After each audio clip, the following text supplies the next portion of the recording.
Welcome to a fine gaming experience, everyone. Last time we took on the Kulu and defeated it pretty handily. I got my co-host with me here again. Still here for yet another episode. And this time we're finally going to take on that Pukei-pukei that we've been seeing for the last 2 episodes now. So excited. And we're going to do something a little different. I've been promising a new weapon, so expect to see me use that for the majority here as well. And if anyone's tired of seeing the bunny, please say in the thread on something awful, and we'll change that up. I like that it looks like a little lagomorph. Like, they're not even pretending it's something else. It's like, no, that's exactly what this is. It's our jackalope. It's our jackalope. Yes, exactly.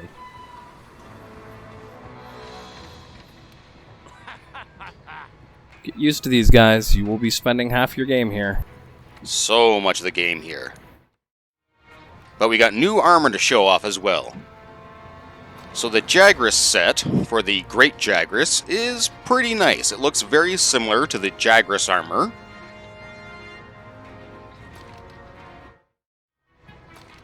Go over to the female version, of course. This is one of those things I'll have to say that I really like the male version of the armor more. There's a lot more structure to it, where it feels like the female armor just sort of drapes on the body. The skills on it's really weird, like Speed Eating, Intimidator. Palico Rally's okay if you want to play solo and boost up. Fortify I really like. Every time you die, you come back with higher attack power. And Speed Crawler, one of the most bizarre skills in the game. You crawl faster. And the Kulu set. I quite like the look of it.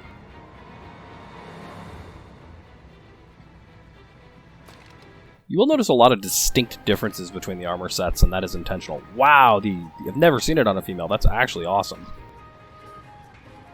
And the skills on it are really good too. The fire resistance will come in handy against many opponents. Stamina Surge will give us more recovery. Pro Transporter comes in very handy for a few particular missions when you're carrying things. Item Prolonger if you just want the items you use to last longer. And Critical Eye, adding to your critical rate is always great. The problem is, I haven't hunted the Winged Drakes yet. I will do that off screen. And, because it's the Winterfest, we have the Orion armor. It was added with the Iceborne as well. Very snowy gear. That hat is legitimately amazing. Skills aren't bad either. Recovery up on it. Flinch free is okay. Windproof comes in handy against a few particular enemies. Health boost is always great. And Heroics, which is basically Berserk status when you get low health. And as you see, I got a couple winter tickets there, and I will be making use out of them. But first, let's build ourselves a custom armor set.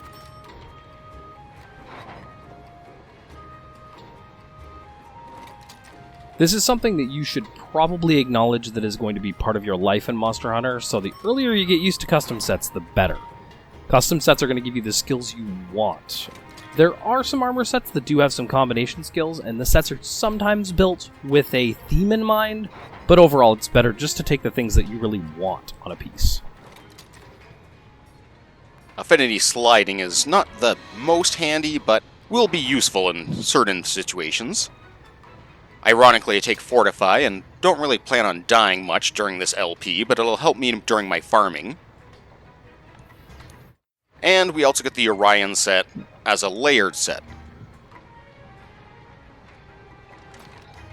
You notice the colors are different there. That is something that you will have with certain sets, is color differences between the standard layered armor and the regular sets themselves.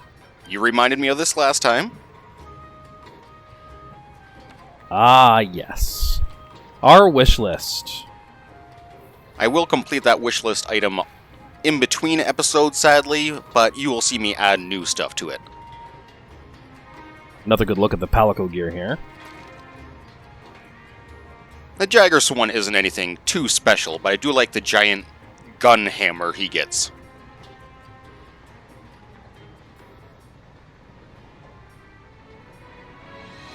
I'm actually going to say it's one of my favorite ones, but I mean, how can you do better than sticking a mustache on your cat? It's too cute, I will honestly say that, and it's not a bad set either. Like, it's pretty good for range, it has okay defense to start. But here we go.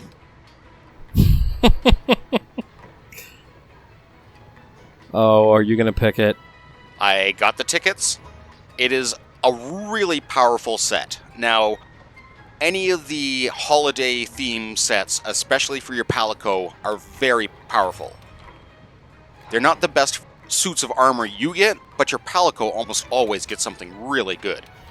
One thing that I will point out is Palico gear usually only has an attack rating a tenth of what you normally do, so the fact that it does 100 some odd ice damage is incredibly strong.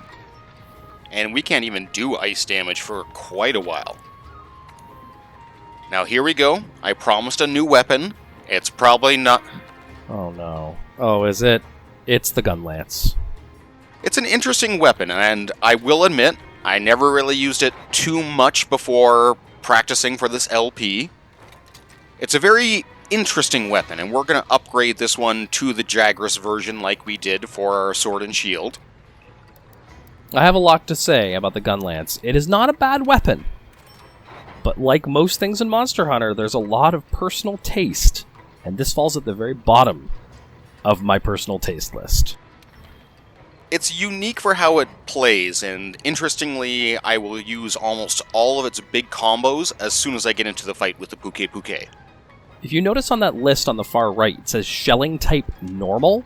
I'm actually going to talk about the different shelling types and how the gun lances differ. I will also be mentioning the overall play of the gun lance and what it feels like in comparison to what we've already played, the Sword and Shield. Hey there, partner. And of course, because it's a fest, the handler will be dressed up as well, usually. Can you imagine how uncomfortably hot that is here? It's just festive, it's layered armor. She's not actually wearing it, it's just an illusion. It's an illusion. Okay. That's my story, and I'm sticking to it.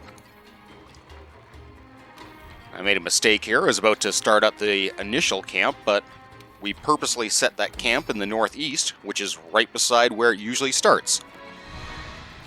That's a good shot of the different camps there. There's a lot of camps on every single map. You'll actually surprise yourself. I found a camp maybe 150 hours into a playthrough I didn't even know existed before. And exploring to find those camps can be very handy, though. It's one of the reasons I did it first thing last time.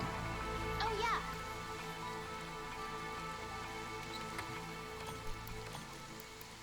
Now, if you'll notice in the upper left here, once we get out of the box, I will have extra icons up there besides my sword sharpness. There is 5 bullets and 1 large bullet. Each are related to... Oh, gotta kill the moss swine. It's required for our quest. Mm-hmm. From that very lazy hunter we were complaining about last time. But as you saw there, I was able to shoot 1 bullet with my gun lance, and it does extra damage to your combo there, but notice how little I was attacking there and how much my sharpness has already gone down.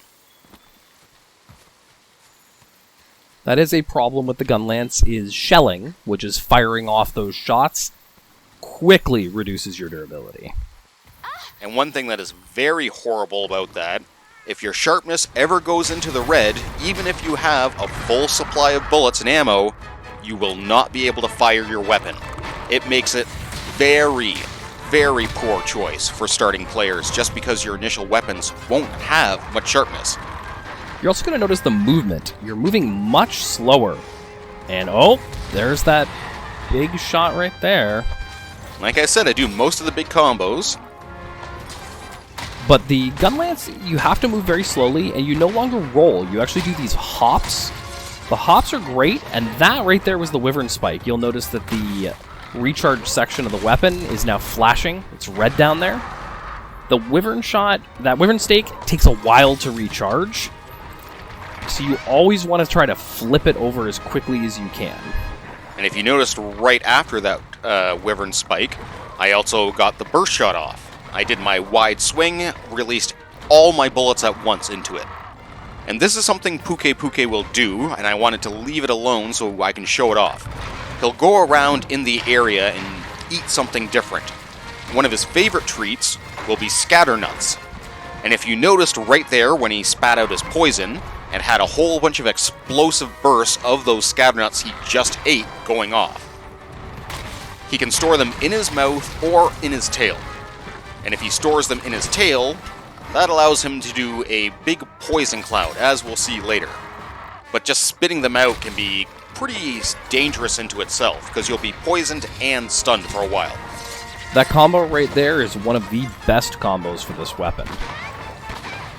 And I was kind of lucky. One of the things I find awkward about the gun lance is that you can angle your shots. You can either fire them straight ahead at a 45-degree angle, or like I did just there, almost straight up in the air.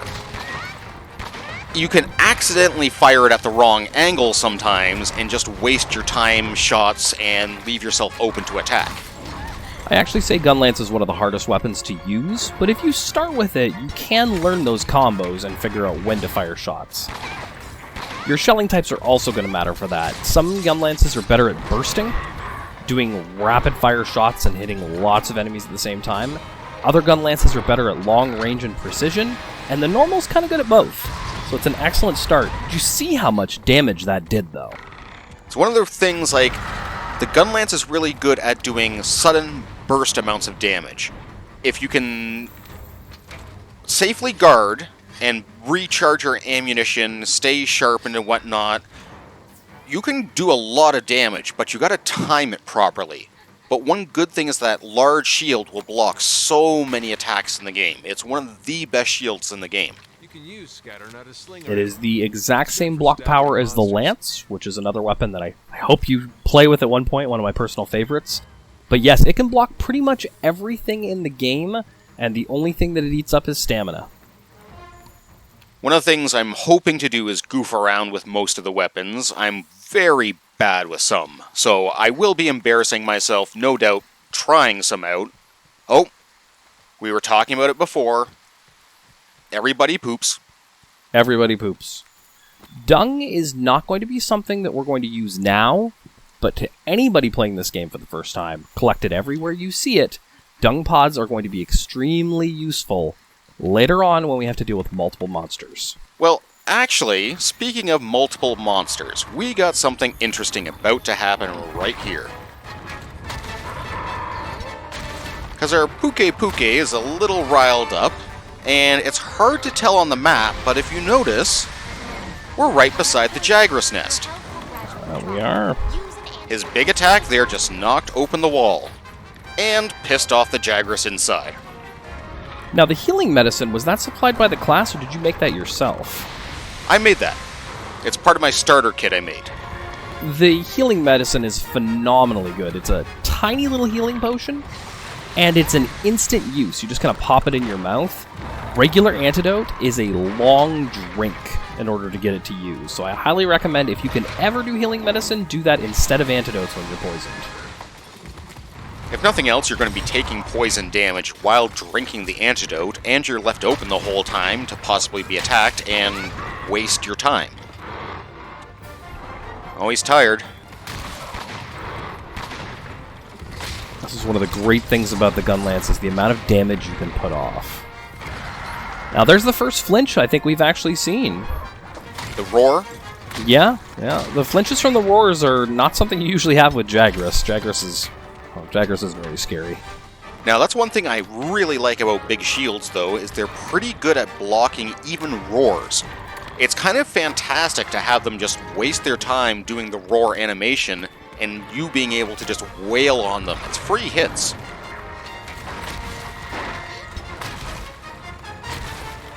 Oh, that knockdown. Well done. He was trying to flee, and it was just perfect lucky timing. And if you notice, all the Jagras in the area are coming out of the trees to attack the Pukei-pukei. They're basically advantage scavengers, and if they see you hurt something else, they're going to jump in and take advantage of it.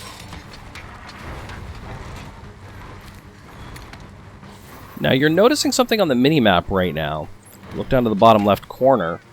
There is a skull flashing on top of the Pukei-pukei. And that skull signifies something that normally we wouldn't be able to know, but we have enough research on the monster that we've actually been able to identify this. The monster is ready to be captured. Very likely it's going to go back to its nest, so it's going to be an easy kill.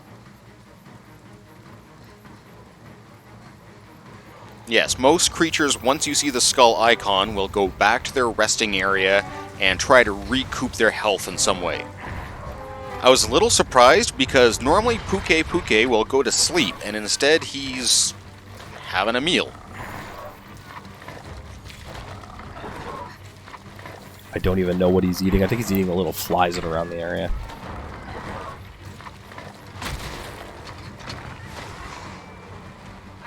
You just want to sit there? I will blast your face then. If you like explosions, this is the weapon for it. It's really good if you do practice with it and get your timing off for stuff, because you can do so much damage, but there are worse weapons, admittedly, for trying to get your timing right.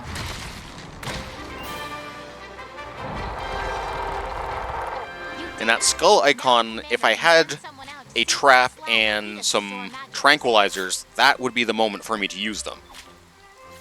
That's almost a guarantee with almost every monster in the game. There's very few that can't be captured when they have a skull.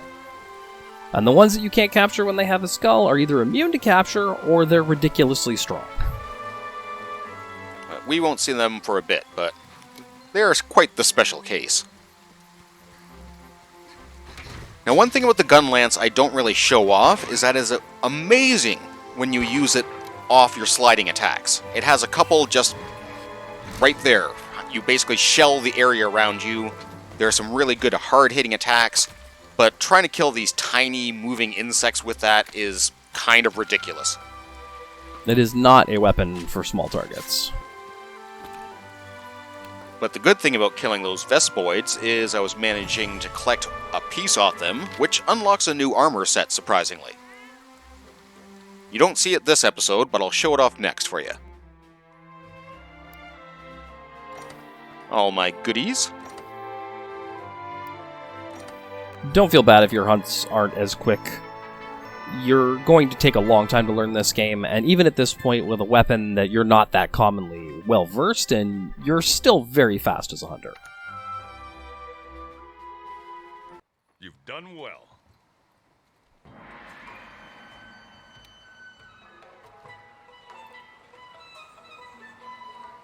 They're following the trail of magma poop. This is just a game about poop, everyone. That's the story. You can go home. That's the whole thing. Yeah, we're just really following poop breadcrumbs. It's time to begin the Elder Yep. Dragon investigation. There's a lot I don't want to hear that you just said. It's too late. It's in your ears now. Let's regroup at the Wildspire Waste. And you at home have it in yours. Nothing will stop us. Well, more surveys turned in. And more to get. Really don't use the armor spheres too much early on. Most of the early armor isn't the best for that, but I'll kind of explain that later on. It's kind of a situation of don't. Later on, you will get upgrades in your tiers. Those are the best times to upgrade armor. Just when you're moving from one tier of armor to the next tier.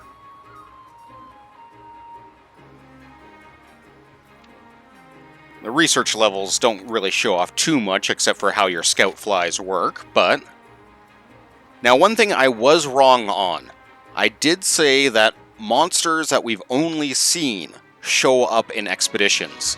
I have had, as you can see from the blacked out mark there, other new creatures show up, so I have to edit some stuff, unfortunately. Secrets. We'll see them before too long, though. Now, this is an interesting one, because the Pukei-pukei is completely immune to water. That X right there means it's a poor choice to use against him. We won't have elemental weapons for a little while. In fact, it'll probably be a few hours into the game before we see our first strong elemental weapon. But once you get them, there are plenty of builds that revolve around the use of elemental weapons. Specifically, Sword and Shield and the Dual Blades are phenomenal. Now, this is another thing with the Fess, is each one has its particular platter, so I'm going to let the animation for this one play out and pay attention to our Palico at the end. Because he took off his hat, but he still has the stick arms. That's nightmare fuel.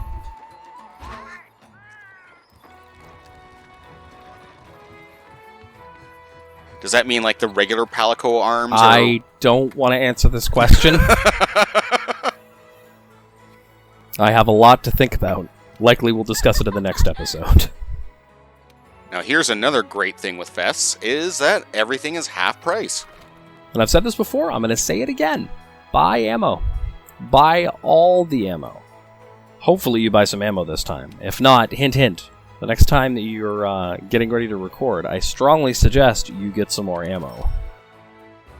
When I do get ready to use my next real ranged weapon that requires them, I will be buying it. That's great. Yeah, the ammo and everything else here is, I believe, half price at this point in time. Although they don't have a very wide selection, unfortunately. Yeah, a lot of things in this game, including your item selection, are gated by certain events that have to happen in-game first. Speaking of events in-game, I'm going to try out the beginning one here. I'm not going to show it off, but basically, events are very similar to going on a regular hunt. You can kill your creatures, still carve them up, get the parts from them, but you will have to fight particular monsters, usually in a particular order. And when you start off, they'll have the treasure chest with like all the extra goodies for you here. And you have a 60-second timer at the end to hunt down any corpses and get all the stuff you want. This is taking place in the arena. I don't think anyone's seen the arena yet, have they? Not yet. I will show it off on some of the better events, but this one is pretty bland, to be honest, and the Gun Lance is not the best weapon choice to use against small, mobile creatures that like charging at you. So everyone just assume that that was a horrific experience. Like a snowman eating a sausage. Now, the special item I get from this, though, is the Earth Crystal. It might not seem too special, and to be honest, it's really not that much because I can get it soon after. But it unlocks a new armor set, and we can get certain new weapons with it as well.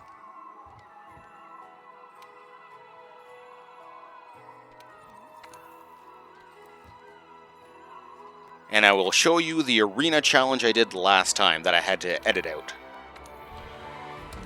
Oh, with an old friend.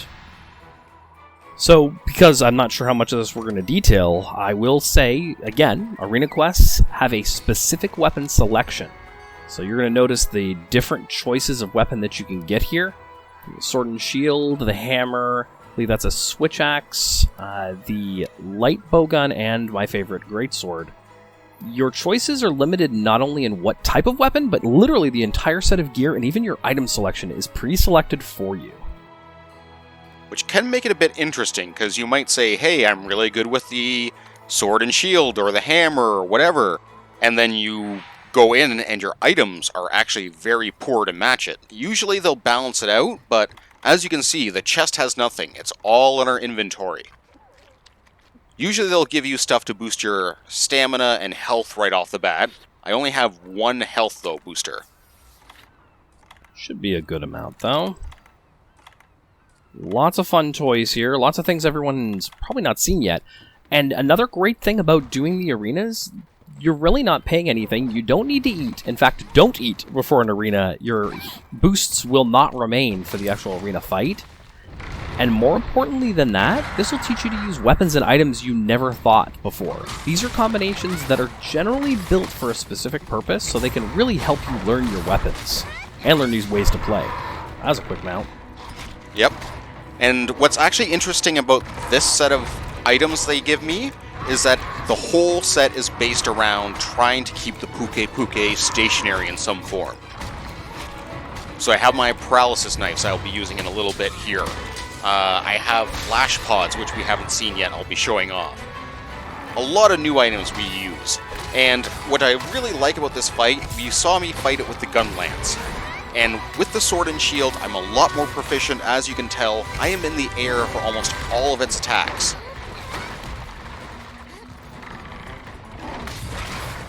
Now this is the difference also, if you remember watching him fight with the gun lance, this is the difference between proficiency in a weapon and learning something. So keep in mind, you're not going to be phenomenal when you first use any type of weapon. There are a little bit of overlap. I, however, being an expert level lance player, thought I would be great with the gun lance. Oh, flash pods, do you want to describe those and explain what happened? Yeah, flash pods are, as they look like, a really bright flash of light. They'll blind most enemies. If they're flying in the air, they will come crashing to the ground. Since the enemy can't see for a short duration here, he'll just be blindly attacking. He doesn't know where I'm at. Although that tail swipe was pretty lucky. But I do show off one of my favorite moves, the Helm Splitter. Now, you saw each of those hits that went off were doing a decent amount of damage for the sword and shield, and every single hit did mount damage. Normally you can only do your diving slash for mount damage, so you're hitting once for maybe 20. It was 3 or 4 times before you got that mount. And if I hadn't mounted him, I would have still done a lot of tick damage as I fell down, probably done another 50 or more. Now the problem I don't like about the Helm Splitter is that you will basically do a 90-degree angle leap off the wall. If you don't have the wall and your opponent at just the right angle, you'll likely just leap off and swing at the air, leaving yourself wide open to some enemies.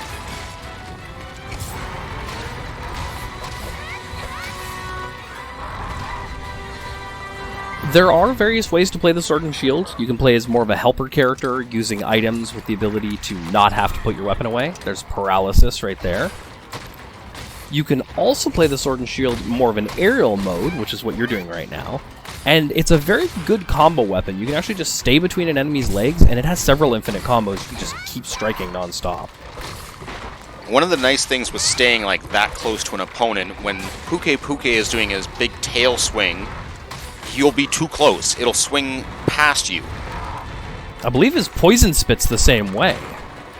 Yes, if certain attacks being too close to an opponent is actually very beneficial, but a lot of them also have some big ground stomp attack or such that will prevent you from using close tactics. Excellent use of the diving attacks here. Like I said, I'm in the air a lot this fight. I don't mean to lock onto him, but one thing I tried out with this fight, I used my barrels very poorly. The sword and shield is unable to block roars, unfortunately. Maybe if you get a couple more boosts with it later on, you can, but I try it out here at the very beginning, and it fails miserably. But again, all these items are pretty much designed to paralyze the opponent one way or another, so I can just sit here and do my big aerial wailing on him. And the great thing about the Arena Quest is all these items aren't yours. You don't have to worry about it. Unfortunately, you don't keep anything you don't use either. It's basically like you're playing as another character entirely, almost.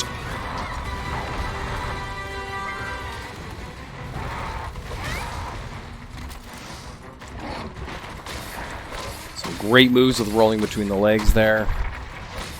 I really don't mean to be locking on this much. That's just me pressing down on the control pad a little too hardly. That was a great piercing pod there.